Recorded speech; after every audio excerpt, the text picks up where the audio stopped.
Did it beep? Did it beep yet? Steve, I don't know if it beeps. Steven, I can't hear very much out of my right ear right now. I don't know what's going on. Not only can I not see, I can't hear out of my right ear very well. I'll tell you more about it in just a minute. If I heard a beep and it worked. Hello? Steven? Steven, are you talking? Can you hear me? Jared? I can't hear you. You're making me feel like an old person. Old man Jared? Is that you? My volume is on 11, trying to hear people talk right now. It goes to 11. And I don't like it. It's making me feel like I'm old. Do you need hearing aids? I don't know. I think what happened is when I was coming in for the last flight, landing in Philly, my head felt like it was going to explode. My ear didn't feel like it was going to... Didn't pop? Open. Ugh. Right, it didn't. But then it finally relieved some pressure, but after my head felt like it was going to explode. And mind you, I've been keeping my headphones, my in-ears, not in-ears, but the Apple AirPod Pros have been in my ears for 6 hours in a row, right? And then when I slept with them on the airplane to keep the noise out, and then on the other flights, I did the same thing, and I didn't have an issue. But I've had this issue back during the Phillies playoff run when I was wearing the earplugs every game. So I was wearing it, which means you get moisture in your ear, which means it might be not an ear infection, and it might not be a blocked fallopian tube. It's pushing that earwax back further and further every time you put them in. I don't have a fallopian tube up in my ear, but I think there's earwax blockage in my ear. Yeah. And I don't know how to get it out right now. I usually have a severe buildup of earwax every single year or two. In the past, I had to always get blown out from the doctor's office, which is really weird. They blow a ton of water in your ear, flush it out, and a giant ball of earwax comes out. Now, I have this kit that I use. It's kind of like a Q-tip with a camera, and I can go in there and manually pretty much dig it out and clean it out like monthly, and that has Special girl, real good girl, getting fly in my itty-bitty world. That's Sure. Q-tip. That has saved me from going to the doctors now. I can basically maintain it every single month, clean out that earwax, and it's great. Like, I used to have to crank my headphones up much higher, my stereo in the car much higher. Now it's always at a constant volume. I remember the first time I got my earwax blown out, I remember getting in my car and putting on the speaker and being like, oh my God, this is what it's like to hear. Because my speakers were insanely loud and hurting my ears. That's how bad the earwax was. Well, not only can I not see very well right now, I also have the ear thing going on, but I am going to get a physical. So I had an eye doctor's appointment yesterday. I've been dealing with a blur, like these 3 spots on my left eye that get in the way of my vision. You're a blind and deaf photographer is what you're saying. And hockey official, which I'm reffing this weekend. That's going to be great. Can't see shit. Oh, fuck. I didn't hit that puck. What are you talking about? Dude, if I have to redo my prescription. So I was at the eye doctor, and 2 of the spots are gone of the 3 from doing the steroids that I've been putting in my eye. That's good. And that's fine. But then I told the girl before we did my vision test that I feel like my left eye is at 20/80 right now. That's where I feel that it is. And so when we did the chart, it was at 20/80. I was spot on with what I knew that it felt like. And the right eye was much clearer. Then the main doctor comes in, and he's like, let me try something. And he puts the glasses thing in front of me to try a different thing. And he's like, you just did 20/30 with the different prescription I threw on you with your left eye. So I think and mind you, when I'm taking photos, I don't wear glasses. I do work the diopter. Oh yeah. But he's like, what we just did is around 20/30 with your left eye. And he's like, I would feel, confident in having you go get this new prescription because I don't think it's going to change much with your eye clearing up. But geez, just doing 20/30 could be good. So now I just realized, like, I got to redo these glasses, my sunglasses, and then my rec specs that I wear when I ref hockey, because I wear the sports glasses when I do it. But if that is the case, if these things get me to 20/30 with glasses, then I'm going to feel so much better, because right now trying to drive at night is not great. Everything's blurred and it doesn't feel good. It's blurred vision. Hey. Hey. And so that hasn't been good. But I tried to get a regular doctor's appointment to check the ear thing out, but all I saw online they had the option to do like a physical, because I get a yearly physical. So I signed up for that. I also sent a message in, and the guy calls me, the receptionist guy calls and he's like, you signed up for a physical, but you were saying you had ear issues. If you're going to do the physical, that's one thing. But if he has to check your ears for something, that would be a copay. And I'm like, who the fuck are you kidding? A physical involves putting fucking dicks in my ear and seeing if anything is in there. Don't they literally put the scope in? That's like the basic, physical every time you go to a doctor, a checkup. It's like, let me check your ear out. So I'm doing my yearly physical, and that yearly physical includes putting something in my fucking ear and telling me if there's a clog, which I think there's a blockage. I might need to go to an audiologist to get it removed, which I did once before I had my original in-ears made. I was told that they couldn't put the cotton in there because it was too much on the eardrum. And so yeah, when I went to get custom earplugs, they did the same thing. They're like, you have a severe blockage. And I'm like, oh, it makes sense. And then I got it cleaned out the next day at the doctor's.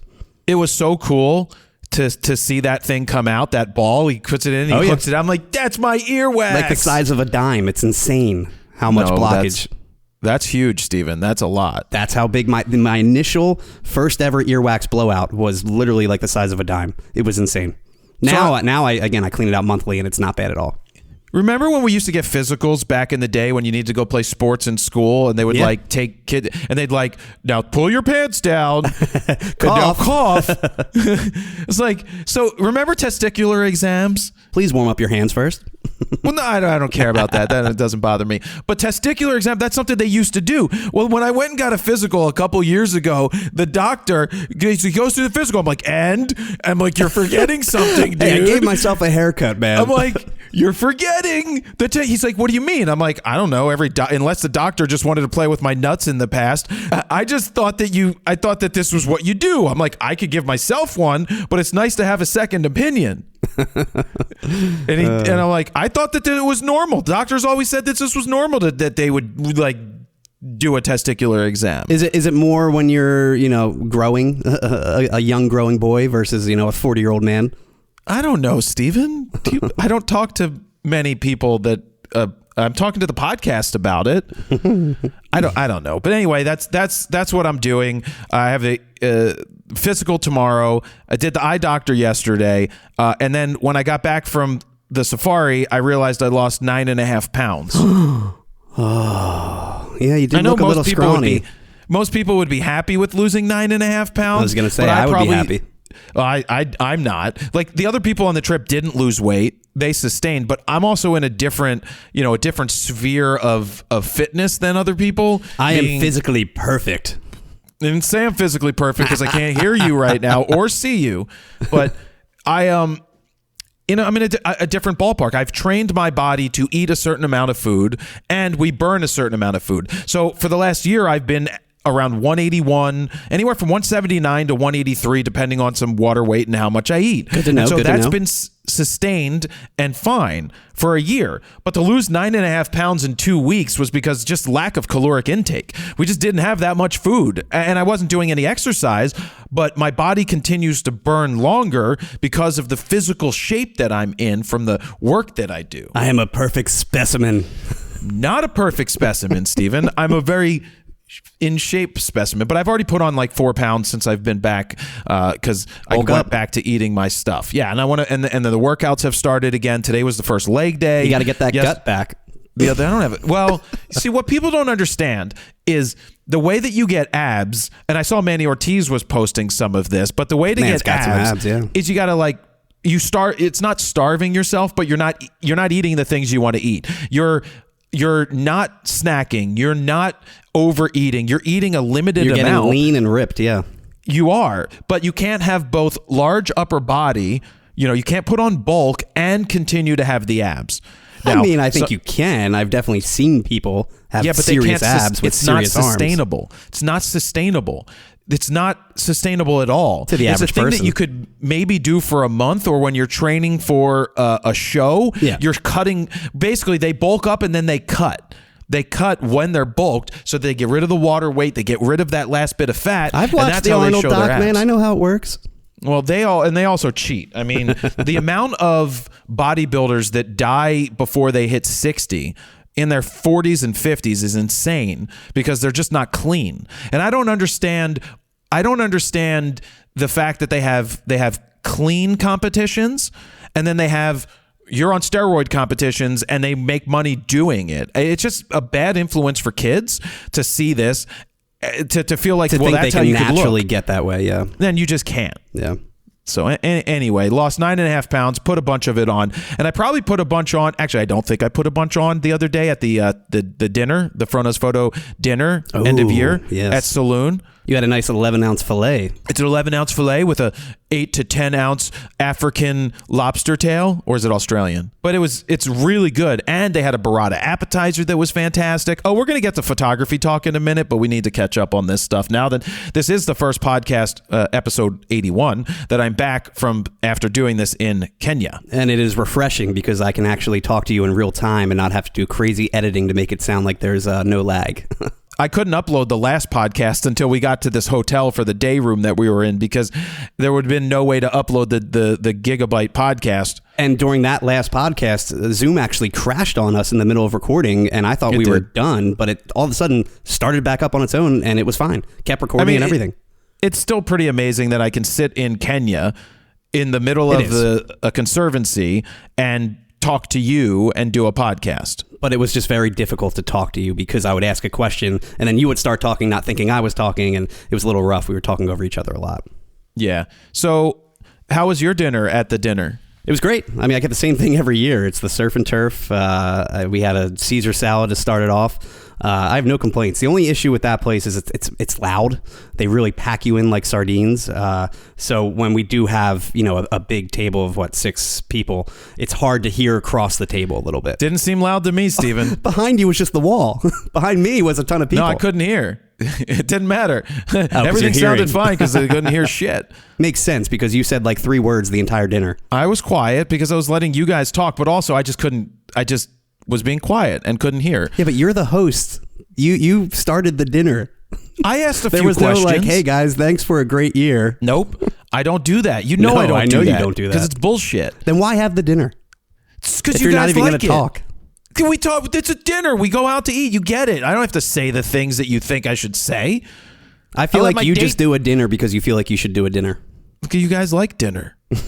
I like dinner. Yeah. My date liked dinner. Yeah, she talked more than me. A lot more than you, yeah. Which is good. Yeah. I don't need to talk all the time. Just because I'm the center of attention all the time, Steven, doesn't mean that I need to be center of attention. It doesn't mean something's wrong either. It is funny, though. With you are such a talker in person or, via the Zoom or on a phone. But when it's dinner or anything food related, you really don't talk. Like when we used to do lunch and stuff like that, you're like very all about your food and like just quiet. That's how I be, bro. All about the food. You should see what Dan orders. Dan has his order made up like now for next year. He already knows what he's going to get. And he tells me every time, I'm like, dude, I know. I'm going to drink this alcoholic drink. Then I'm going to get the gnocchi dinner, but as an appetizer. And then I'm going to add some of the pesto on top of it. But I'm also going to get some bread and with butter. And then for my main meal, I'm going to get the surf and turf. And I'm going to get it done a certain way. But I'm also going to get some of that crab meat on top because I want to make it $120. Nobody cares. He could put it down for a guy that weighs like 98 pounds. Yeah, because he eats once a week. That's true. He eats like a little bird. Jimmy's brother. Talk about someone with ripped abs. He's so thin, man. He's got like a 12-pack. It's not ripped abs when you don't eat. Yeah, I mean something's up there, and I don't know what it is. Yeah, I don't know what it is. He's just a really thin guy. Good for him. But I enjoyed dinner. It was really good. My steak was really good that night. The lobster was good. The salads was good. Great. Yeah. The burrata was good. I really enjoyed it. Same. I don't enjoy the bill at the end of the day. Well, that's the other thing. It like sits on the table for a few minutes, and I'm like, well, clearly Jared's going to get the bill, but I don't want to be that guy being like, here, you're paying for it. Oh, you mean Todd? What did Todd used to do? He used to slide it. He used to just slide it to me every fucking time, except the one time that Todd even if it was just like a friendly lunch or dinner, he'd be like, up, all you. Yeah. No, the one time that he did do it is when he sat me down to tell me that he wrote a movie about a YouTuber that wasn't about me, but he wanted to see if it was okay if he could do it. So he picked up the lunch that day. Yeah, he really, he gave no fucks, man. He would just slide it over right away. But I waited until you're like, hand me the bill. I'm like, okay. I'm like, I'm not going to hand my card in because I know it's your dinner. It's literally the Frono's Photo dinner party. Oh, it is? Yes. Oh. You're the one that set it up, invited us? Yeah, because you guys like it every year. We do it every year. It's a nice gesture of a good boss. A boss that doesn't talk at all. Don't need to talk. It's understood. It's understood. What do you want, a cookie? You want a fucking cookie, Steven? By the way, the chocolate cake was really good that night. Usually, I'm not happy with their desserts, but the chocolate cake was on point that night. Yeah, you're all about the chocolate cake. Love chocolate cake. Anyway, let's get into the photography stuff. We're going to talk about Lightroom, which just updated right before we started the podcast. That Stephen let me know that they updated with the new lens corrections for the Canon 24-105, the Canon 200-800, and the Canon 10-20. 10-20. And the biggest thing being the A9 III. Yeah, the A9 III now has RAW support, which I haven't even put the files in there yet to take a look. It's in a book and it's reading Rainbow. I'm assuming it's going to be perfectly fine. I love the way if the files JPEGs look great, there's no concern. I mean, I'm curious more about high ISO. I know you obviously shot pretty much base ISO for the most part in Africa or in Kenya, but I'm curious more on, push it to 6400, 8000, 12800, see how it looks then. Yeah, I just have to take a look. I don't have anything, even from the sample stuff that we did when we were in I New think, York. Was the highest you went? I may have done 4,000. Yeah. We'll see. I think people don't I get that people like to argue about certain things, and the people that argue are the people that don't go out and use it every day. To me, it's a give and take. You get a global shutter, but you lose out on some dynamic range and some base ISO capability. We'll have to see what it looks like, but I have got to go back and look at the 24 millimeter pictures, the 24-105s, and put the lens correction in there. And same with the 10-20. I want to see the correction that they come up with, because in my opinion, it takes away a lot of the image.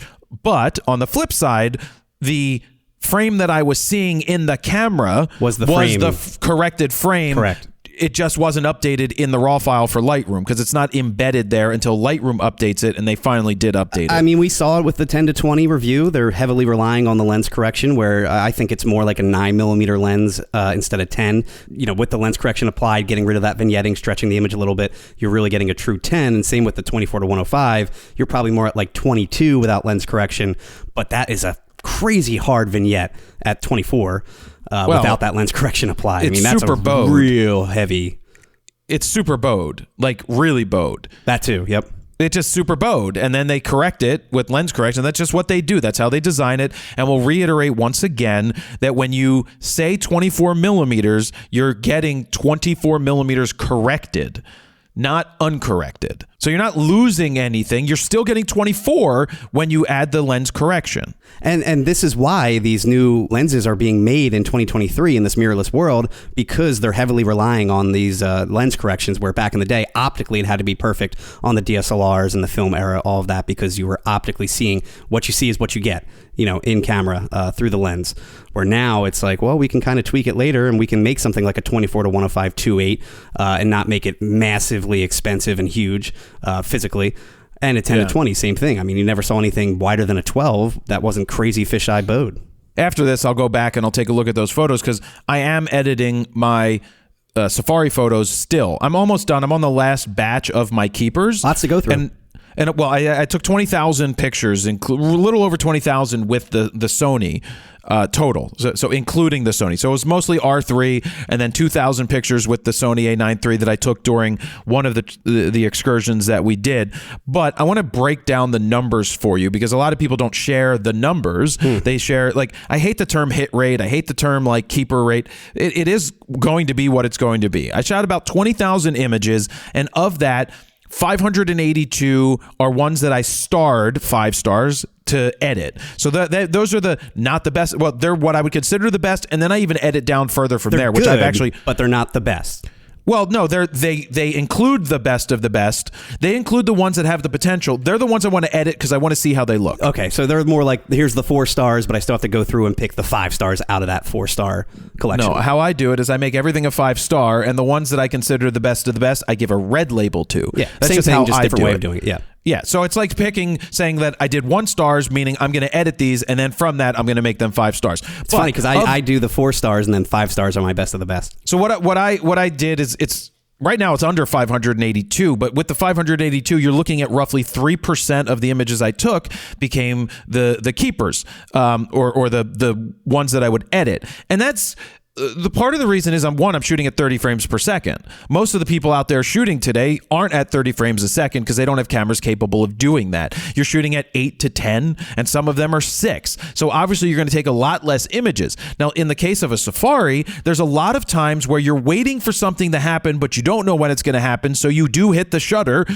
More often when you see movement or when you think something's about to happen, you're shooting it. Sure. Or when you're chasing action, you're just banging through the shots because the action's going on, you're tracking. And the crazy thing is there were so few misses in terms of autofocus with the Canon, wow. with the Sony. I only shot 2,000 with the Sony, but of the 20,000, you barely see anything just miss. I assume you had animal AF on 99% of the time, or the I had entire animal time? AF on. Okay. Yeah, I had animal AF on, switched on. I also changed the clock in my camera because that was pissing me off that the time was off. Did you ever take any portraits of any of the tribes that you came across or any of the people there? because the village that we went to was a commercialized version of a village, and I saw The right tourist through version. It was so fucking annoying. Fake. I got there and I was like, can we fucking leave? Because these guys with their cell they pack phones up for the day and go home to the real they house. do. They basically do. Oh, what the way that and this wasn't a real village, and it pissed me off because of that.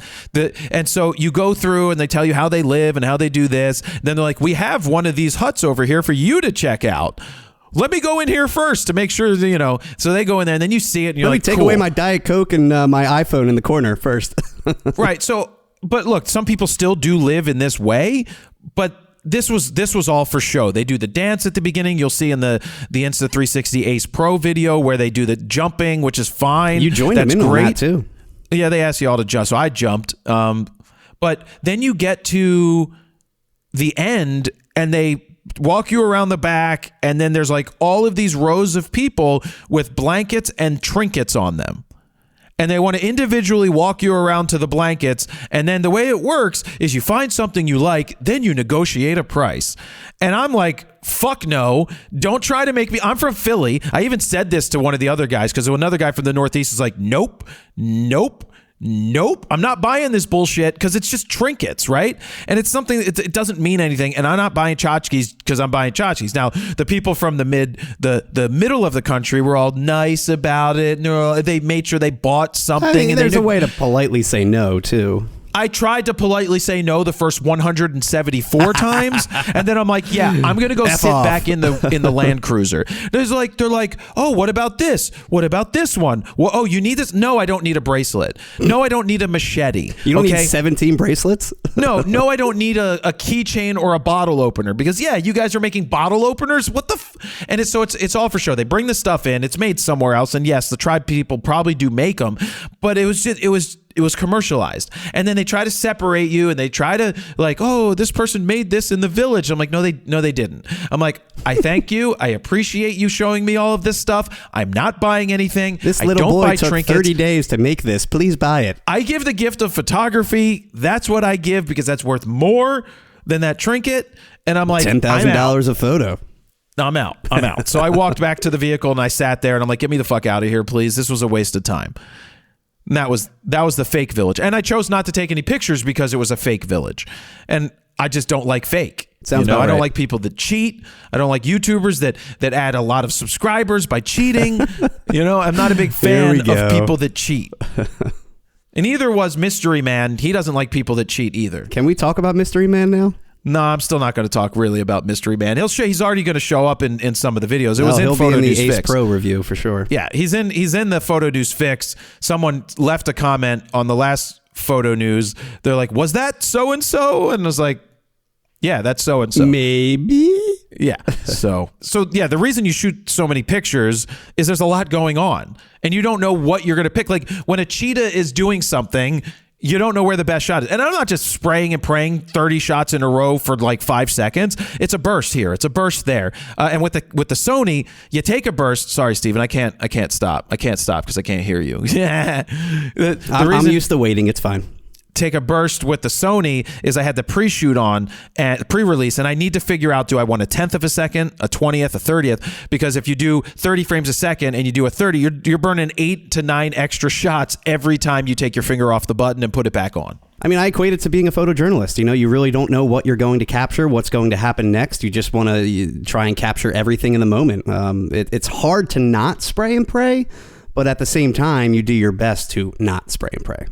Yeah. So let me do a lens breakdown, because someone asked me about the lens breakdown. And so of 510 images, because I guess I already edited down from 582 to 510, the breakdown is I use of the keepers, the 10 to 20, 4, 24 to 105, 86, 28 to 70, which I only used to photograph the elephants, was 18. The 85-1.2 is what I used to do the elephants, and that was 5. Ow. The 28 to 70 f2, which was 18, I only used at the beginning to photograph the crew and the team, and then a couple of photojournalistic shots when I'm photographing the people, our people. The 100 to 300 accounts for 163 of the 5 stars, and the 400 to 8 accounts for 234 of the 5 stars. So you need the long lenses. Yeah, well, yes, long, but also the 24 to 105 came in handy. So let me break this down. Of the 18,000 images, not counting the Sony, the 24 to 105 was used for 2,487 photos. The 100 to 300 was used for 4,404, and the 400 was used for 10,129 images. Wow. So half the images were taken with the 400. Would you have preferred a 600 over a 400, or you think a 400 was just perfect enough? No, for what we were doing, being off-road, but being able to go off-road in the conservancies, a 600 really wasn't, in my opinion, necessary unless you're photographing and your primary focus is birds. In that case, the 200 to 800 would have been pretty good for that, and a 600 could have been good for that. A lot of people had 600s, but this one woman in one of the camps, she was shooting, she's the one with the toe socks on that I took pictures of hanging out of the vehicle, which she could have gotten them bitten off by a lion, but she showed me her stuff, and she had good stuff. But when you start seeing 600 millimeter shots over and over, it's boring. It's just a tight shot of an animal. It's a tight shot of this. It loses all context. I brought up yesterday when you were showing me some of the photos when we were at the factory. I was like, I didn't see any of these. You didn't show me any of these, and I didn't realize you took like a wide shot of tight. It looks like most of the scenes you kind of went to town, as any normal photographer I think would do, or any professional photographer would do. And you would go wide, tight, switch the frame up, switch the composition, try and get everything you can of that scene where, you know, you're only posting obviously your favorite of that of that series. But I think a lot of people are like, well, why didn't you do this? Why didn't you do that? And I'm like, you actually did do all of that. It's just your favorite photo happened to be that wide shot or the tight shot or whatever it may be. But you really did utilize the different focal lengths if you had the time. Well, yeah, and I can't just show all that shit on Instagram. Like when I showed how it started and how it ended with the hyena eating the thing. It started with the one, and then it ends with the head dragging. Yeah. And then I put up that video where I showed my screen, right, where I went through the 77 pictures, and people are like, oh, yeah. I'm like, there's a between here. It's not like I could share everything at once on Instagram. And that's where photo books or something like that really come in handy. Well, yeah, and that's where that comes into play. But I did, I used the 400, and that's when something was at a distance, and then I wanted to change it to the 100 to 300 to find different compositions. Because when an animal's walking towards you at 100 to 300, I have more leeway than the people just using a 400 or the Sony 300. So they missed out on certain things. I also found, they got great stuff with their 400s. Mystery Man 400. The other guy, Jason, had a 400. Nikon guy, Nick, had a 400. And Matt, they had 400s. I had a 400. But I also feel like in combination, a 1 to 3 and a 400 is a really powerful combination out there, because there's times where at 300 they were too tight because we were pretty close to something. And a 100 to 300 can help you with the composition, like the leopard in the tree. I broke out the 100 to 300 because I didn't want just a tight picture of a leopard in a tree. Yeah. And then went to 24. Again, back to that switching to different focal lengths. There was a lot of wide shots, tight shots, a little bit of everything of that leopard. Now, the leopard you said was only in the tree for like 70 seconds or something, right? Well, no, it was up in the tree hidden because it had a kill hanging there, right? It had like an impala dead in the tree that it was eating. Good place to hide it keeps it up. keeps it up there so nothing else can get it. Yeah. But then it moved to one of the branches, and when it was on the branch, I chose to use the 100 to 300 while others stayed with the 400, and I composed it vertically of it sitting on the branch. So I got the bottom of the tree, I got the part of the landscape, and it was like 121 millimeters or something, or 100, below 135, and I thought it looked really cool. But it was only on that branch for about 80 seconds before it decided to back down the tree and come down, and I took the wide angle with the 24 after that, and I realized I don't think that leopard really needs to be in the tree, so I may not, people are like, why'd you do a composite? And I explained it. I wanted to see what it would look like if I did shoot it the other way. I actually would keep the leopard in the tree. I think it's a kind of like a Where's Waldo look. We'll see. But what I did tell you and everybody else that went on the trip, I'm like, if I do a composite, I'm going to tell everybody, make it abundantly clear. This is not real. This is cropped. This is not who I am. It's not cropped. Please. But so those two images, the lion images that I cropped during the first day, when I went back through editing here, I uncropped them because I liked it uncropped. I think a little longer would have been better, but we ended up getting better lion pictures later on. So why do you feel the need that you need to tell people that it's a composite? Because like Peter Licht, when he did that photo of the moon in the background of a landscape and didn't tell anybody, and everybody's like trying to figure out how the hell he did it. The difference here is it actually happened. The leopard was actually in the tree at one point. It's not like randomly photoshopped it somewhere else. It wasn't. No, I totally get it. I just felt like, because I was editing the image in a certain way, right? I put the leopard back in the tree. Now, the angles are exactly the same, right? It's not like there are two different times. I took the vertical one that I highlighted in Photoshop. It took 3 seconds, the leopard. I put it into the tree of the wide angle after zooming in, and I sized it to basically what I thought was the exact same size as it was in the tree in the same location. And it worked. That's what I mean. It was actually there. So no, it was actually there, but it's because I added it after the fact. You have to tell people that. I know. I'm just saying, you compare it to the Peter Licht thing. That's a complete weird composite that doesn't. But he didn't tell anybody at all. Yeah. And so I just feel that if you're going to manipulate something like that you do share it, or you do let people know. Yeah, I mean, I could see telling people about what he did, because it is manipulating it to the point where it didn't actually exist. But what you did actually happened in real time. Yeah. No, I get it. I just feel better because, I share what I do with everybody, and I want them to know that I kicked myself a little bit saying that I really wish I got the leopard in the tree with the wide angle. That's why I chose to do it. It doesn't mean I'm going to put that in the book that way when I do my own photo book for myself, but because the leopard is on the ground. But it's a learning experience. The thing that I've talked about is that people definitely sleep on the wide angle in these situations. I did post that leopard shot, and the first thing that a lot of people said is, this looks like a Windows desktop. And that's exactly what it looked like to me when I was shooting it. I just hear the Windows XP booting up in my head. And I think I really like the photo. Yeah. And it was done at a time, it was like 10:30, 11 o'clock. It wasn't the best lighting, but what I like is that the clouds from the sun through the clouds is creating straight down shadows, which looked pretty cool on the landscape. You don't want to manipulate the sky and change all the clouds and change everything? No. If you do sky replacement, you should be slapped in the face. That is the ultimate cheating and ultimate terrible thing to do. I can't believe people sell, and I know people that did sell this stuff, sky packs. Now, I guess people could say the same thing about presets, and if you can make money with it, go for it. I was going to say, Lightroom has simple, select the sky, change everything about it, make it a warm sky, cool sky, whatever it may be. Well, I can select the sky. I'm fine with that. It's your sky. But when you start taking a different sky with different clouds and you pop it in because it didn't look good that day, that's royally cheating. Now, back to the shooting wide. When you shot with the 24 to 105, did you find yourself mainly shooting at the wide end or at the long end, or a little bit of everything? No, it was better at the wide end, because anything in between starts to look amateurish. But what I will say is I did use the 28 to 70 to see what the 28 would look like. No, so I didn't bring the 28 to 70, but I set the 24 to 70 to 28 so I can see the difference in the computer of 28 to 24. If it really makes that big of a difference, which I don't really think it does make that big of a difference. And I like the 28 to 70 f2. I like the 85 1.2. In the future, I probably would take a 135 1.8. I love the primes. And I think I would use the 28 to 70 a little bit more for some of those landscapes and wide angles. Now, you calculated all the focal lengths that you used, all the lenses you used, all the pictures you culled down. Did you see what apertures you shot at? Like, were you pretty much 2.8 or were you stopped down at all in any photos? No, I mean, the majority of it was just wide open.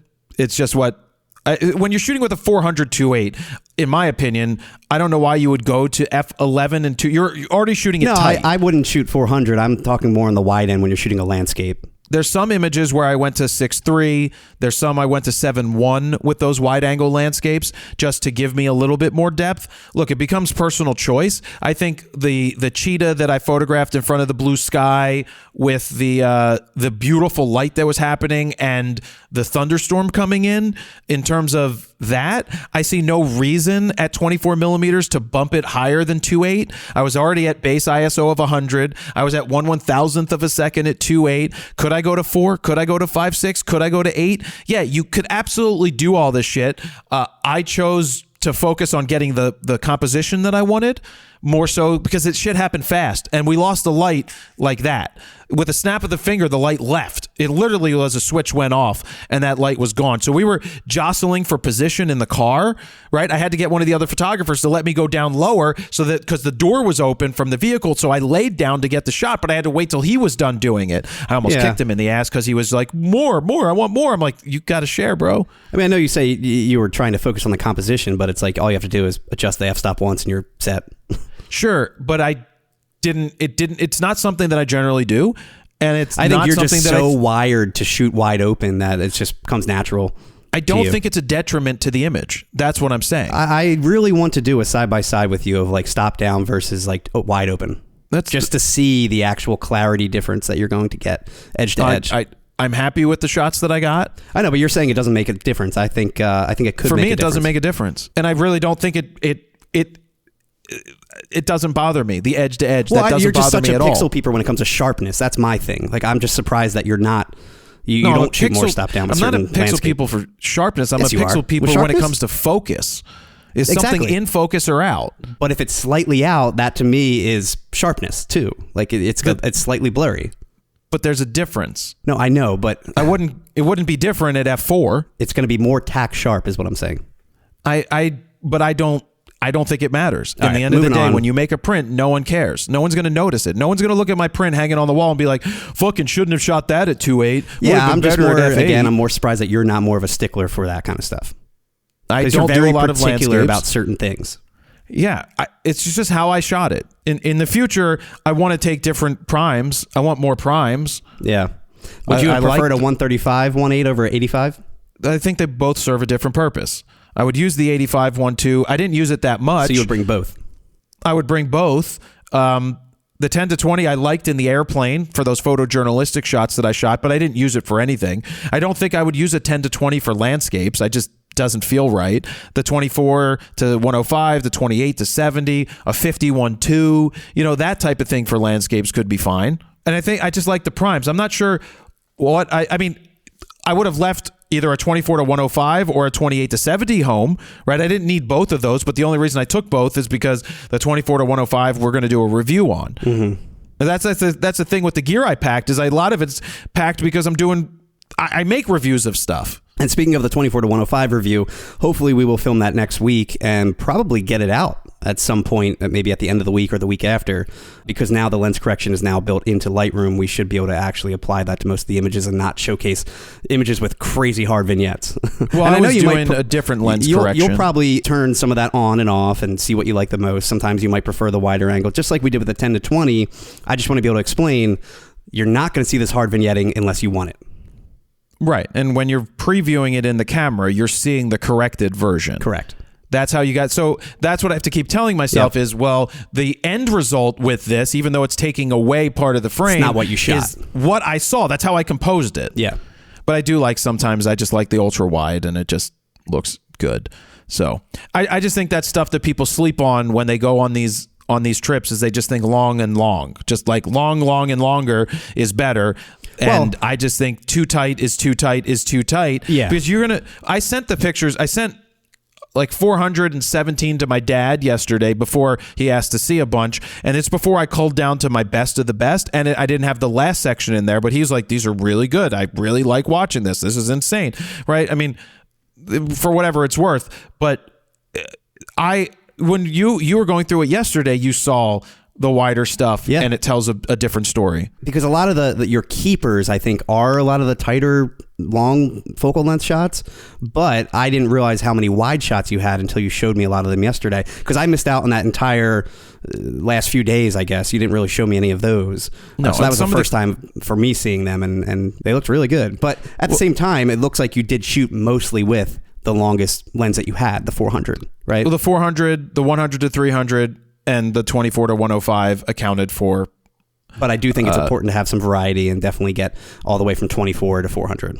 Yeah. Did any of the other guys shoot wide, or were they mainly locked in, 400, 2.8, 300? They threw a 24 on occasion, and one of the guys had a infrared A7 III conversion. So they converted an A7 III to infrared, put a 135 on it, or put the 24 1.4 on it, and they look good, right? It was unique because they're looking for a certain type of light hitting the subject, and the black and white just looked the infrared looked really cool. The infrared probably looked really interesting on that cheetah shot with the dark sky in the background, but you also have light in the foreground. Well, the problem with that shot is so it depends on what light spectrum they converted it for. Mm-hmm. Which I didn't know there's different wavelengths. And for that shot, the cheetah would end up looking white, and the grass would look white, and the sky would look white. So it wouldn't turn out as well. But in some of the other, all be white, really? They came out white. But in some of the other scenes with the clouds and the sky, the conversion looked much better. Okay. So I'm looking forward to seeing what they came up with. Now, moving on from there, being that we're talking about lenses, there were a couple of rumors that Canon put out about two lenses, which one of them still doesn't make any sense to me. I still don't understand this idea that Canon is working on a new 70 to 200 RF already that is meant to be internal zooming versus external. I can't believe that they'd be working on that. I mean, yeah, maybe it's 4 years, 5 years at this point. I'm sure they got a lot of complaints from certain people that really beat up their lenses because that weather sealing is kind of an issue with that whole collapsible push-pull type that they have now with the current. Is it an issue? Have you ever seen it? Have you had an issue with it? The engineers have always told me that it's better weather sealed as an internal zoom versus a collapsible one that they have. The thing is, in most situations, you're not sitting there in pouring rain shooting anyway. No, I'm thinking more dust and dirt too, more than rain. True. Yeah, I mean, I haven't seen an issue myself. I love the size of the lens for travel and hate the awkwardness of the throw. Yeah, it's a very awkward throw. If they decide to do a lens like this, a 70 to 200, if they put the zoom ring on the end, I will be fucking furious. If they go the route of the Sigma, they go the route of the Nikon, I'll be really pissed off. I don't know. What does Canon normally do? It's further back. What did they do with the 24 to 105? Because that's basically the size that a 70 to 200 would be in RF. Internal zooming it didn't feel like I missed. Here, hold on. Let me take my headset off. Let me go get it. It's right here. It's not right here. It's not right here. It's in the different bag because I put it in with the 100. The 400. But not once did I sit there and shoot that 24 to 105 and feel like the zoom was in the wrong place. Like, that's the first thing I note is when holding on to it. That Sigma lens, the new 70 to 200 for the E-mount, is just it just feels uncomfortable to take photos. I'm moving the body physically because it just feels so weird for my hand to be out that far at the end of the barrel. When we were doing the zoom in test, for example, the throw test to see if it was focusing while it was zooming in or out, being closer to parfocal or not. That's where you could see in the viewfinder, I was like jiggling the whole camera because it's such an awkward thing to hold your hand out that far. Yeah. And Canon thankfully has it at, closer to the camera. Now, looking at the release date of that 70 to 200, that came out 4 years ago, October of 2019. No, they're not replacing that one. It just doesn't make any sense unless they got so many complaints and people aren't buying it because of that. But everybody that has it loves the results that they get. But typically it's every 8 years for a lens version, to come out. So it'd be very early for them to come out with a version 2 already. Yeah. Unless it's a standalone side version, Doesn't make any sense. It doesn't. Make any I agree. sense. Now, the other lens that Canon rumors is talking about is a 70 to 150 f2. Now, I don't know if this is real. I know it says that there's patents and everything. If they pull off a 70 to 150 f2, I mean, I will love it. I think. I mean, it's gonna be heavy and expensive. I think that's going to be a $4,000 lens. First of all, Steven, do you know who I am? They just send me gear, Steven, and then I don't return it. Hey, would you like this lens? Oh, except I bought the 100 to 300 myself for 10 grand. There's a couple lenses and bodies that you've bought yourself. Well, speaking of Nikon, we just shipped back all of the Nikon gear except the Nikon Z8 is the only thing we have on loan now from Nikon. And we realized that the 7200 and the 24 to 70 Z you bought yourself. Yeah, I bought them because I was at a time where I wasn't sure if I was switching, and I wanted to use those lenses myself. But Could probably sell them now. good idea. I mean, when do you use them? Never. Maybe I'll just trade it all into Brandon again because I've got a couple of lenses that I kept. The 105-1.4, time to get rid of it. Yeah, EF for sure. F mount, no reason because I sold all that F mount glass, so I've got to get rid of that. The 300 PF, no reason to have that anymore. The 105 macro, no reason for that. The 60 macro with an adapter, different story because I bought that lens to do the slide mount thing. Yeah. So that one I would keep. But other than that, you know what? I should dump the 24 to 70 2.8 because if we need it, Nikon will send us one. And I should dump the 70 to 200 2.8. You even have a couple old Canon EF lenses like the 24 to 105 f4s, version 2s that you bought 6-7 years ago. Throw those out. I mean, you should probably try and trade them in too because obviously they're worthless. We're not using them at all. They're worthless. They might be worthless to you, but there's still a lot of DSLR shooters out there or people that are upgrading to a cheaper used DSLR. Worthless. Anyone want to buy a 5D Mark IV, by the way? I think you need to just sell it to your barber. At this point, see, I just said that, but now I'm like, what's the point? No one's going to buy it. It's a piece of crap. There's no point to sell that. There's no I just point made to a whole buy argument that today. what the point is.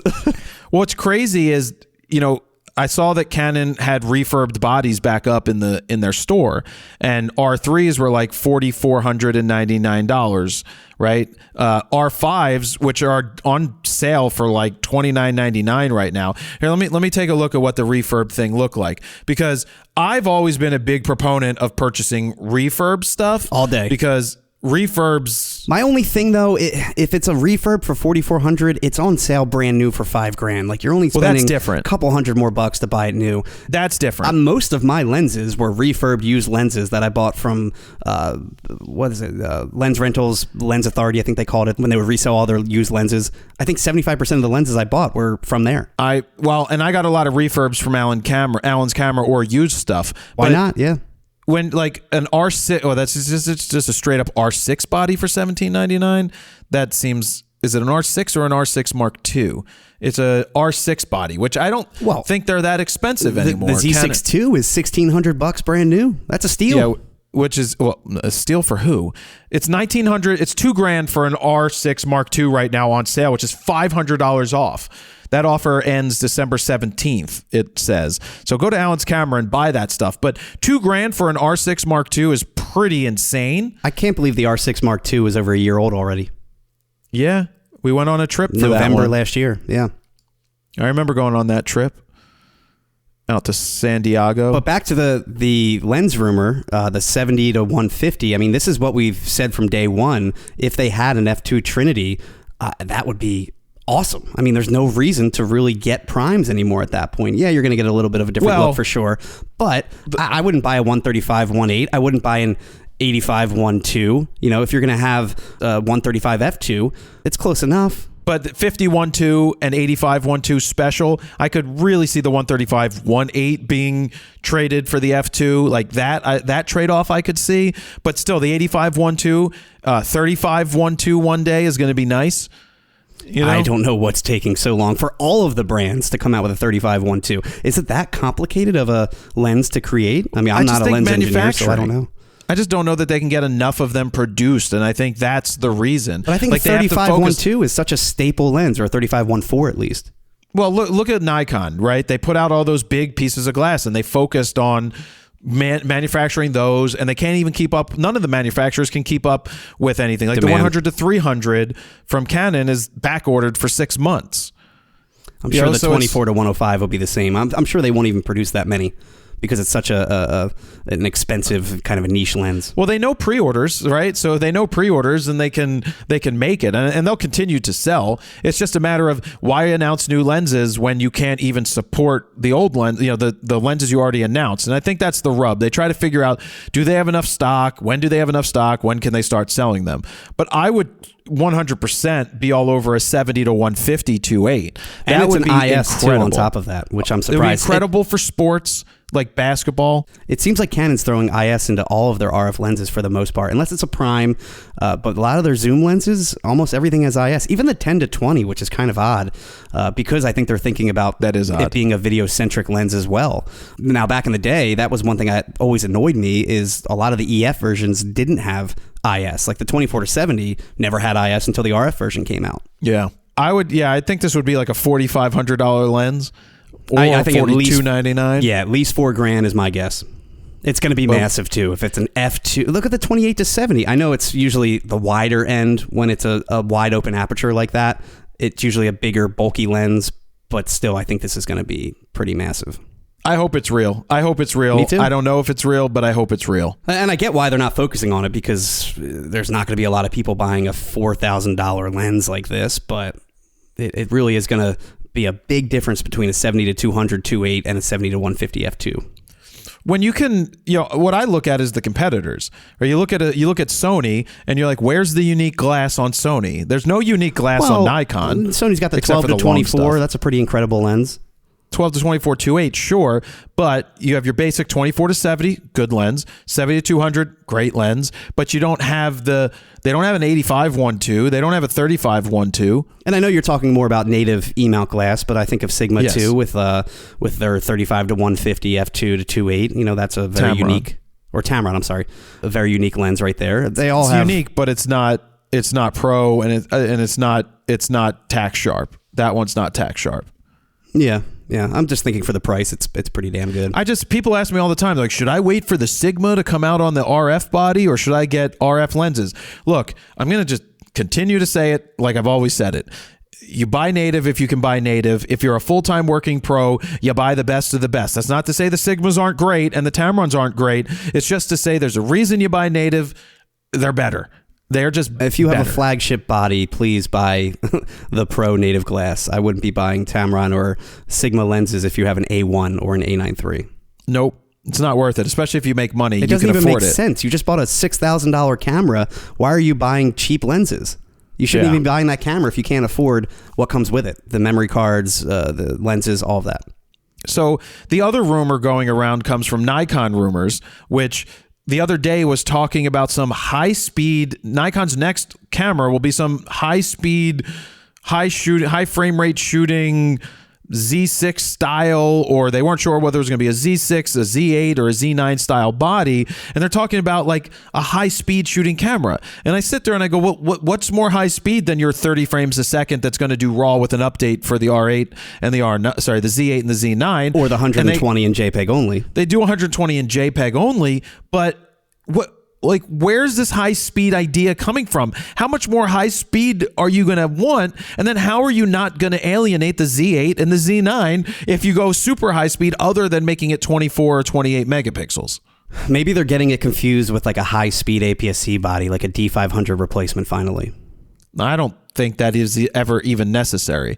I think and I'll still go back to say that I hated the D500. 2 alone, doesn't it shoot like 14 frames per second now? 12 to 14, I think, in the Z6 Which is too. pretty damn fast. No, let me For go that back price to point.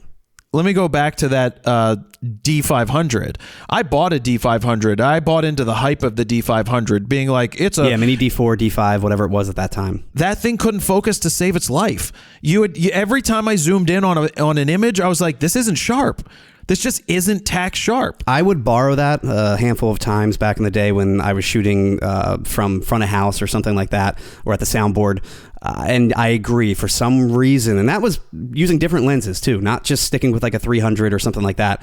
I definitely found the same issue where it just wasn't, it was always a little off, and I couldn't. Yep. I didn't understand it. Like my 5D was always like tack, and then that one was always a little off. Maybe it's just the body you had.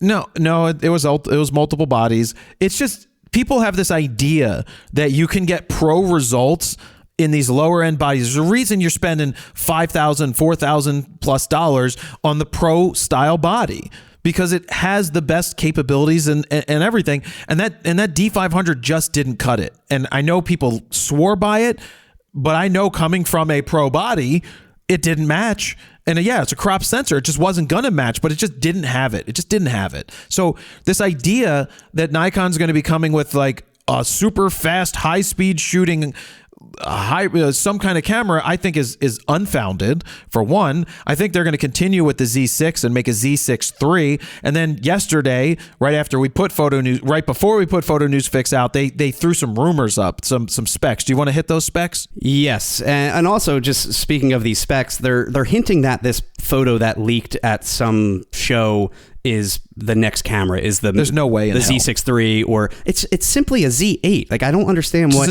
people are questioning it. It's just the Z8 from a different angle. Yeah, exactly. There's no way a low level Nikon that they would have out in a trade show. There's no way would have that out. Oh shit! Sorry. Do you know how locked down it is when we get in camera like a month early and they have to send someone directly from Nikon to babysit us? Yeah, we can't go anywhere in the public half the time. There's no way that's happening. So there's absolutely no way. Anyway, spec wise, they're saying Nikon Z6 III expected in early 2024 Q1. New 24.5 megapixel BSI sensor, so they're still sticking with that 24 megapixel sensor. What if it's the same sensor? They're saying new. Yeah. Better ergonomics compared to the Z6. I assume it's going to trickle down from the Z8. Mini Z8 body is my guess. Z6 had good ergonomics anyway. I agree. And the Z8 too. I mean, it feels really nice in the hands for sure. 6K ProRes RAW video support, which is kind of all their cameras are getting now. Z8, Z9 have ProRes RAW support. Pixel shift, vari-angle LCD screen, which the Z6 has always had the tilting screen. Higher frames per second than the Z6 II, probably like 16, maybe 20. I don't know. Nikon Z8 or similar focusing system, which I don't know how you're going to get that if you don't have a stacked sensor. I mean, There's no way it's going to be faster than the Z8. Mechanical and electronic shutter, it's a given. Hybrid body design between the Z6 and Z8. They say bigger than the current Z6 and Z7, but smaller than the Z8. Yeah, this is all what you kind of expect. This is what you would expect. Yeah. So nothing crazy here. It all comes down to, in my opinion, sensor and focusing system at the end of the day. And if the focusing system is probably going to have the Xpeed 7, which is similar to what the ZF had, I can't see them giving an Xpeed 8. Moving on to the next processor and a lower end body. Usually it trickles down from like a Z9 II. So it doesn't have the stack sensor, so it doesn't have the same focusing capabilities. And I don't expect it to, because this is going to be a $2,000 price body, $2,500, whatever it may be. I don't expect all the bells and whistles from a Z8 or Z9. I just expect a gradual update from a Z6 II. And the ZF had better autofocus than a Z6 and a Z6 II and a Z7 and a Z7 II. The question is there a need for a Z7 III at this point when you have a Z8 in the same price point? No. Oh, good question. Absolutely not. There's no way. Yeah, I agree. There's no way. The Z7's dead. The Z6 will take on a different form factor of similar to the Z8. They'll put the 24 megapixel sensor in it. They'll make it shoot better. They'll make the autofocus slightly better, and they'll put video features in. But at that price point, you know what? Actually, the Z7 II, there is kind of a place for it to be. It's $3,000, where the Z8 is $4,000. So, but it was $3,600 when it came out. I thought so too. But maybe the Z7 II was $3,000. No way. It's saying on B&H the normal regular MSRP is $2,996. No way that was a $3,000 camera. I thought it was how much was $36. Z7 II when released? $3,000, or it was $3,600 with a kit. So I guess it was $3,000. But the difference between $3,000 and $4,000, I can't see that you would make an entire system, an entire separate body, and produce that when it would probably have the same. What are you going to make, a 45 megapixel non-stack sensor and then charge $1,000 less? And what's the point? Well, I know some people kind of were concerned about the Z8, saying that the Z7 II still yields better results when it comes to like landscapes and stuff like that with their BSI sensor, and the stack sensor doesn't, resolve as great as the Z7 II, blah, blah, blah. I don't know how true that is, but that's what I've heard. Jared is showing jerking. a moving motion with his arm right now, his hand. It's such the people that pixel peep and check this stuff out and talk about it are not the everyday people going out and using it. Sure. Go use the picture. No one's going to look at your landscape photo and be like, oh, you did 14 stop the dynamic range, not 16. There's 8 stop the dynamic range, not 16. It's like, shut the fuck up. No one is analyzing this stuff. That's why I don't get super technical with shit, because all the pros do in the real world is they shoot. They use cameras that are older than this, but they get the results because they shoot. They don't care about the bells and the whistles. It's the amateurs and the everyday people that you know, invest their money, which is good. You know, Sure. You want to get the right stuff, but you just need to worry about the good stuff. Good glass helps you yield better results. Process your shit properly. No one's going to know how you shot it, what you shot. It's like when I post stuff, and if I don't post what the settings were, people want to know the settings. If I post the settings, people question, why did you do this? So if I didn't post anything with the settings, they wouldn't know, and no one would care, because I'll just look at the picture. You like it, you don't like it. No one's going to know. They're going to know. No one's going to know. They're going to know. They'll never know. Anyway, that's the extent of the news. I don't expect any more news coming this year. It's going to be pretty from the dry camera for world. Photo News Fix for the next few weeks is my guess. Well, I've got one Photo News Fix for next week, which might be the last one for the year. It's basically everything we just talked about.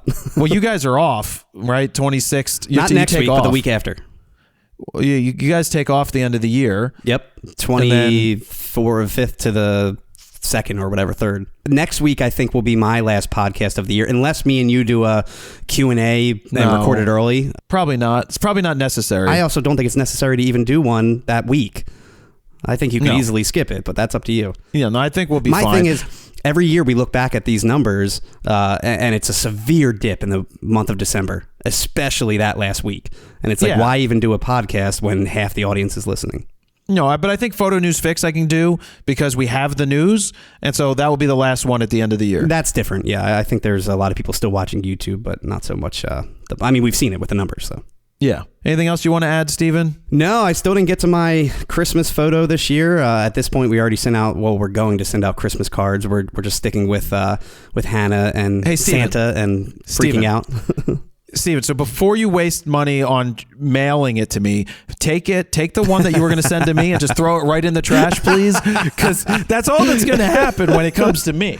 I'm going to look at it and be like, oh, that's a nice card. Trash. Keep it up for at least a week. I don't put it up. No, it's actually put funny it on thing the is, fridge. my lady friend was over and she was cleaning. She likes cleaning, which I'm all for. She makes the bed. I don't make the bed. I mean, never that's do that. their She does job, some right? laundry. She does some cleaning of stuff. What'd you say? Nothing. My ear nothing. doesn't work. No, I didn't say. Did you say that's her job? I'm kidding. She's going to kick you in the nuts. She'll kick you in the nuts. I'm kidding. Or am I? She wanted to cut the boxes that I had stacked up for a month. So she took all that Stacked out. up for a year, you mean? I do it every couple months. And in one of the boxes was your birth announcement. And she's like, oh, look at this. I'm like, yeah, trash it. It should have been in the trash months ago. Damn it. No one needs that. Waste of money. Just send me a text message with your baby picture. I don't care. What you're going to do when you have kids, you're going to be like send out photo books or something. There's no way in hell. Why would someone want a photo book of my kid? I know. I'm kidding. I'm just saying, like, you go above and beyond. Like, you're not going to just send out one picture. Well, I need to send out 10 pictures. So I'm just going to give them a mini photo book. It's not happening. I can't wait till you have children and you send out Christmas cards every year. And a Hanukkah card. Steven, I will not be doing that, but I have to find a woman. You say that now. A woman that's willing and able. What I'm saying is I don't think you will be doing it. I think the woman will want to do it. I don't think so. I'll be like, fuck, Just no, wait. veto. Just wait. Veto. It's all about compromise. You got to pick your battles. Veto. Steven, I wake up and I go to find my shirts and I'm like, where are all my shirts? They're now in a drawer, folded. Exactly. Where are my socks? Fuck, they're all in a drawer. This is so nice. I actually do most of the laundry here. It's funny. Domestic talk. We should end domestictalk.com. Domestic podcast talk. She's going to kick you in the nuts when she sees you. She definitely is. As if she ever comes back. Well, she came to dinner, so. She did. She was good at dinner. I liked her at dinner. Yeah. She's funny. And she laughs She at puts my up with funny you, things. so that's all that matters. I didn't get kicked under the table very often. I think once, maybe it was an accident. I don't know what I might have Well, said. she didn't see the faces you were making every time Dan spoke. I didn't make faces. You say everything through your facial expressions. You can be completely silent, and I know exactly what you're thinking. And you make Did it he just so say that? obvious. Ooh, okay. But she was sitting next to you and couldn't see you because your afro covers everything. Yeah, well. All right, guys. Episode 81, RAWtalk. Yes. It's like 2 years of. That's not 2 years, but we did a full year year and of a half. RAWtalk this year. Yeah, we're It's over a year and a full half. year. We thank you guys very much for listening, as we always do. We'll probably be back next week with one final episode to wrap up the year. Yes, sir. And then we'll get cranking into the new year, as we always do, because it's just a change of dates. Yep. So, all right, Stephen, bye. Bye. Jared, PolinFrontosPhoto.com. See ya. Bye.